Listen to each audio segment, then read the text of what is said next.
રૂપાલી કાંજીભાઈ છે। હું ધોરણ 8 માં અભ્યાસ કરું છું।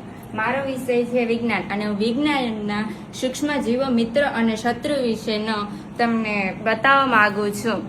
તો તમે તે ધ્યાનથી નિહાળો તેવી મારી નમ્ર વિનંતી।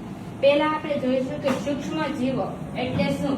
તો કે જેને આપણે નરી આંખે ન જોઈ શકીએ। નરી આંખ એટલે કે સીધે સીધું હમણાં ખુરશી છે એને તો મારી આંખે જોઈ શકું, પરંતુ આ સૂક્ષ્મ જીવો છે તેને હું જોઈ શકતી નથી। તે મારા હાથમાં હોઈ શકે, પગમાં હોઈ શકે, ગમે તે જગ્યાએ હોઈ શકે, તેને હું જોઈ શકતી નથી। ત્યારબાદ છે સૂક્ષ્મ જીવોના પ્રકાર। તો તેના 4 પ્રકારો છે: બેક્ટેરિયા, ફૂગ, વાયરસ અને પ્રજીવ। હવે સૂક્ષ્મ જીવો આપણા મિત્રો છે કે શત્રુ? તો કે સૂક્ષ્મ જીવો આપણા મિત્રો પણ છે અને શત્રુ પણ છે। તો કઈ રીતે મિત્રો છે તમે જુઓ તો કે લેક્ટોબેસિલસ નામના બેક્ટેરિયા છે એ આપણને દહીં જમાવવામાં ખૂબ મદદ કરે છે। ત્યારબાદ છે ખોરાક બનાવવામાં। તો કે ઈડલી, ઢોકળા, લોટ બનાવવામાં આપણને મદદરૂપ થાય છે। પછી દવા, ઔષધિઓ બનાવવામાં। તો કે કેટલાક સૂક્ષ્મ જીવો છે એ આપણને ઔષધિ બનાવવામાં પણ ઉપયોગી થાય છે। પછી છે કે આપણે જે જમીનમાં આપણે પાક ઉગાડીએ છીએ તેમાં પણ આપણને તે ઉપયોગી થાય છે। સૂક્ષ્મ જીવો માટીમાં પોષક તત્વો વધારવા માટે ખૂબ આપણને મદદ કરે છે। પછી તો કે પર્યાવરણનું શુદ્ધિકરણ। તમે જોજો, તમે ક્યાંય કેળાની કે કોઈ સડેલા ફળ કે ક્યાંય ફેંકશો તો પછી તમે તેને 15 દિવસ પછી નિહાળજો, એ ત્યાં નહીં હોય।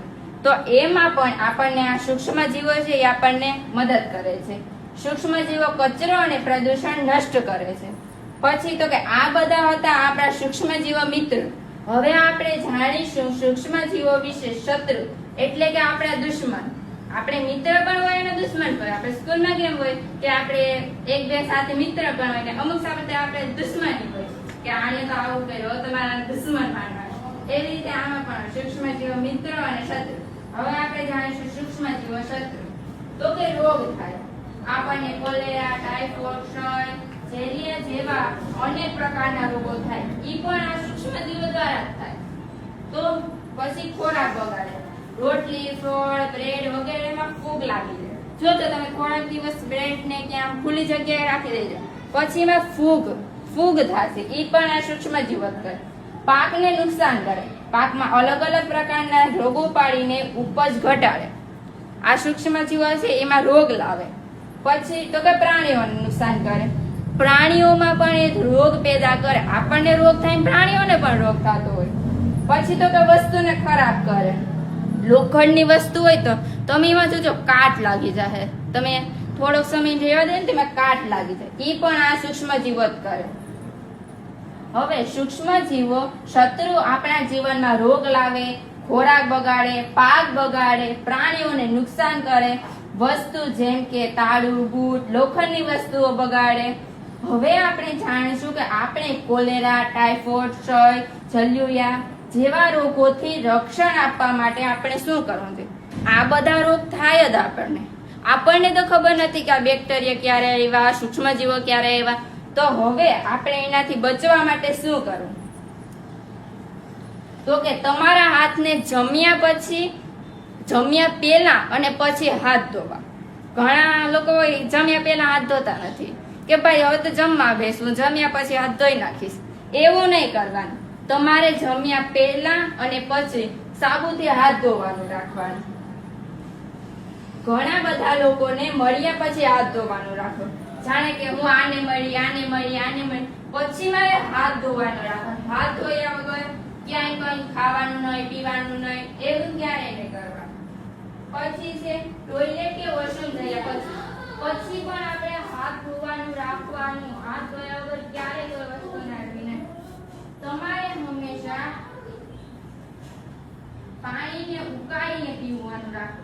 પાણીને ઉકાળી એટલે આ જે સૂક્ષ્મ જીવો શત્રુ છે નાશ પામે, પછી જેમાં તેમાં રહેલા આપણા સૂક્ષ્મ શત્રુ નાશ પામે, જેનાથી આપણે રોગ થવાની સંભાવના ખૂબ જ ઓછી રહે।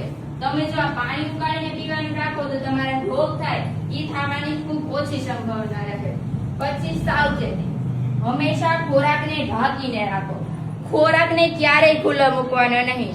જો તમે એને ખુલ્લો મૂકશો તો જે સૂક્ષ્મ જીવો શત્રુ છે એ તેમાં આવશે, એના ઉપર બેસશે. તમને તો ખબર નથી કે આ ક્યારે આવ્યા, ક્યારે ગયા, કેમ કે એ ખૂબ નાના હોય છે.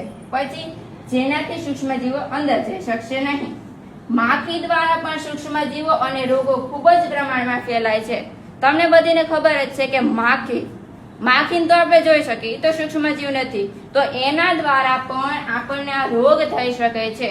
કેમ કે તે ઘણી બધી જગ્યાએ જઈને આપણા ખોરાક ઉપર બેસે છે. કઈ એ તો હાથ ધોવા જ ન જવાની કે હાલો હાથ ધોઈને પછી જ્યાં ખોરાક માથે બેસવા, એવું નથી કરવાનું. તેથી આપણે હંમેશા ખોરાકને ઢાંકીને રાખવાનું છે.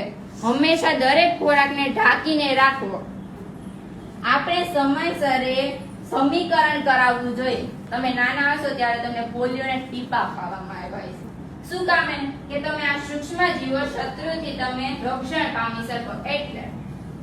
પછી બાકી આપણે પોલિયોના સમીકરણ પણ સમયસર ના લેવા જોઈએ, જેથી આગળ જતા આપણને નુકસાન કરશે નહીં. બાકી તમે ઘણા બધા લોકોને થતા છે અપંગ છે, પગવેથી, હાથવેથી, કોઈની ગરદન ત્રાસે, એનું કારણ પણ આ સૂક્ષ્મજીવો જ છે. આપણે પર્યાવરણને સ્વચ્છ રાખવું જોઈએ. તમારી ઘરની આજુબાજુ તમે એવું જ નથી કારણ કે અહીંયા કચરો નાખ દો, અહીંયા નાખ દો, તેથી એ વધારે આવવાના છે. એટલે આપણે આપણા ઘરની આજુબાજુ, આપણા ઘરમાં આપણે ખૂબ જ સ્વચ્છતા રાખવી જોઈએ. આપણે ઘરની આજુબાજુ આપણે પ્લાસ્ટિક ખાસ કરીને ન ફેલાવવું જોઈએ. પ્લાસ્ટિક પછી કોઈ પણ પ્રકારનો ગંદો કચરો ન નાખવો જોઈએ. જો તમે ત્યાં નાખશો એટલે આ જે સૂક્ષ્મજીવો શત્રુ છે એ ત્યાં આવવાના છે. એમ થતા તમારા ઘરમાં આવવાના છે, તમારા ખોરાક ઉપર બેસવાના છે. પછી જે તમે ખોરાક ખાધો હશે એના દ્વારા તે તમારા શરીરની અંદર પ્રવેશ કરશે.